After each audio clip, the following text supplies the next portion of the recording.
За сэмцэнэ. За хууль тогтоомжийн бэлтэн тухай ярьж байна.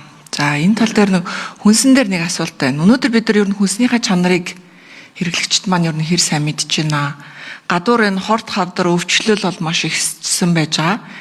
Бид нар өнөөдөр хүнснийхээ яг иж байгаа хоол хүнснийхээ чанарыг ер нь хэр сайн мэдж байгаа гэдэг асуудал байна.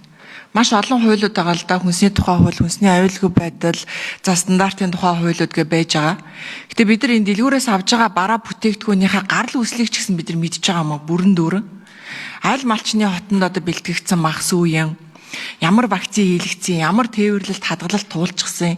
За тэгээд тэр маань одоо аль цэхэд үйлдвэрлэгдээ савлагдсан, дэлгүүртээ хизээ ирсэн.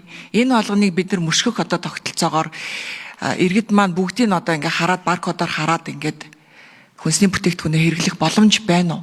Энэ бол стандарт байхгүй юу? Бид нар зарим газраа энэ одоо гарал үүслийн гэрчлэгээ нэхэд идэг, зарим хэсгээр нэхтэхгүй.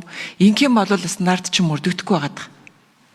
Тендер муу ижилхэн штэ. Тендер дээр зарим төрийн худалдаа авалтын тендер дээр бол маш өндөр стандарт тавьчихдаг, заримд нь стандарт байдаггүй. Тэрнээс болоод энэ хоол хүнсний аюулгүй байдал ч алдагдаад байгаа. Тэгэхээр одоо энэ гарч ирсэн 2012, 19, 17 оны энэ өөрчлөлтөөр чинь энэ стандартын талаар, энэ лабораторийн талаар ямар өөрчлөлт оруулж ирсэн. Гол нь энэ мөшөх тогтолцоогоо бүгдийг нэгтгэж нэг платформд харуулж энийг хэрэглэгчдэд харуулхад л ерөөсө гол утга учир байгаа байхгүй. Тийм их одоо том ажилч биш, энэ хүндрэлтэй ажилч биш, энэ зөвхөн агентлагуудын хоорондын холбоос нэгтгэлийн асуудал байгаа байхгүй. Энэ тал дээр та бүгдийн саналыг сонс. За боловсролын дарга хүнсгүтэй аж ахуйн яамнаас, хөнгөн үйлдвэрийн яамнаас 3 номерын микрофоны сандал дээр суугаад хариулах уу? За 6 номер боловсролын дарга асуултанд хариулъя.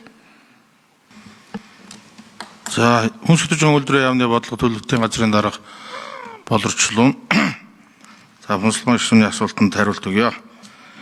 За тэгэхээр хүнсний аюулгүй байдал гэдэг бол хүний эрүүл мэнд, улс орон оршин тогтнох одоо чухал зүйл.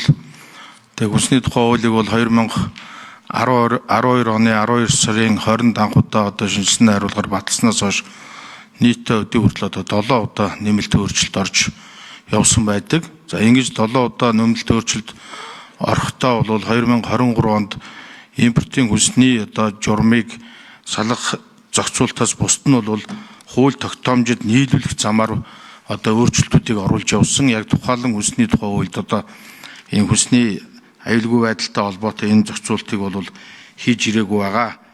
За түүнчлэн 2022 онд хүнсний хангамж аюулгүй байдал үндэсний хөдөлгөөнийг одоо орон даяар зарлаж улсын хурлын 36 дугаар тогтоол батлагдаж хүнсний хангамж аюулгүй байдалтай холбоотой энэ тогтоолыг хэрэгжүүлж эхлэхдээ хүнсний тухай хуульд нэмэлт өөрчлөлт оруулах, зохицуулах өөрчлөлтөй хүнсний тухай хуулийг батлах гээд эргэцүү орчныг боловсронгуйлах талаар энэ хуулиудыг одоо шинжилэн батлах, шинжилсэн найруулгаар оруулах энэ зохицуултыг тусгаж өгсөн. За үүнтэй холбоотойгоор салбарын яамнаас хүнсний тухай хуульд нэмэлт өөрчлөлт оруулах, тооцоо судалгаа, хуулийн төслийг боловсруулад за сүүлдээ одоо гишүүдээс буюу одоо мадхаа гишүүн хүнсний тухай хуулийг бол өргөн бариад хилцүүлгийн шатанд явж байгаа. За хүнсний аюулгүй байдлын тухай хууль дээр бас гишүүн өргөн бариад, лүмдэг гишүүн өргөн бариад явж байгаа.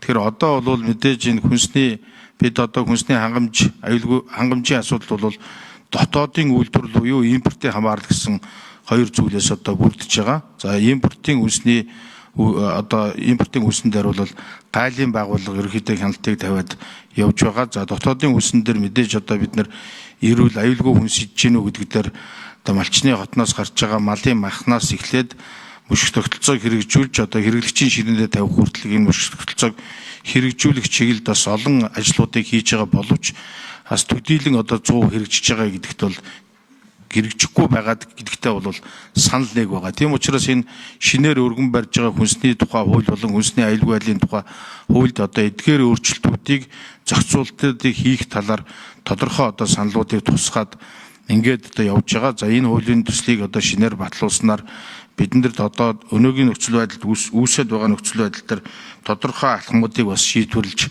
ажиллах боломж нөхцөл үүснэ гэж харж байгаа. Ер нь бол энэ хоёрын хуулийг дагаад нийтдээ одоо 27 заавар журам дүрм бол батлагдах ёстой байсан. За үүнээс өнөөдрийн байдлаар бид нэг 24-ийг бол батлаад одоо хэрэгжүүлээд тодорхой хэмжээнд хэрэгжээд явж байгаа. За тэгтээ хүнсний одоо давлгаа лаборатори за гэхэд бол одоо стандартчил хэмжил 100 газрын харьяанд байгаа гэдэг ингээд ер нь бол тогтолцооны өвдөж гисэн бас яг хүнсний одоо аюулгүй байдлыг зохицоорон хэмж явахад бол учир дутагдaltaй зүйлүүд байгаа гэдгийг бас хэлье.